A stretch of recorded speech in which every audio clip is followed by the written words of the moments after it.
जितना प्रेम श्री राधा रानी श्री कृष्ण से करती हैं, क्या उतना हम भी कर सकते हैं? अर्थात राधा रानी सदैव मोदन भाव में रहती हैं, क्या उस भाव को कभी हम भी प्राप्त कर सकते हैं, या यह भाव श्री राधा रानी के अलावा कोई भी प्राप्त नहीं कर सकता?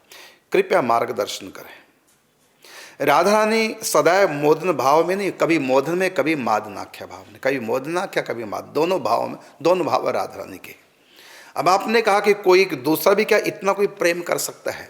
तो राधा रानी के पास दो भाव हैं, महाभाव दो हैं, एक मोदन भाव एक मादन भाव। तो मादन भाव भी राधा रानी का, मोदन भाव भी। तो मोदन भाव तो कोई धारण कर ही नहीं सकता हो, तो राधा रानी का निज स्वरूप है। हाँ, राधा रानी का जो मादनाख्या भाव है उसको जीव धारण कर सकता है।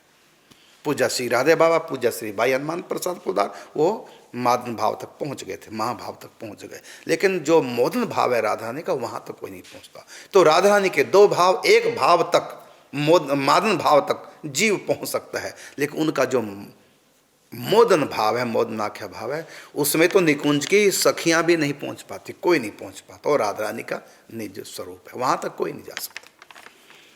वो प्रेम कोई नहीं प्राप्त कर सकता।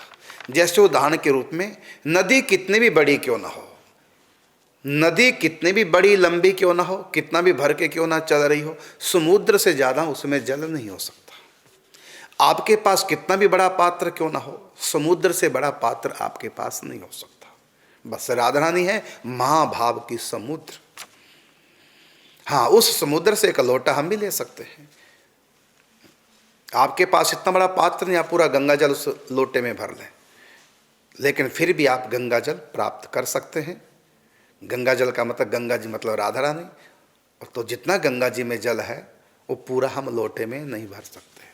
तो जीव में इतनी समर्थ नहीं है कि राधा रानी का पूर्ण रूपेण अपने अंदर आत्मसात कर ले, और केवल मादनाख्या भाव को ही प्राप्त कर सकता है, मोदनाख्या भाव को नहीं।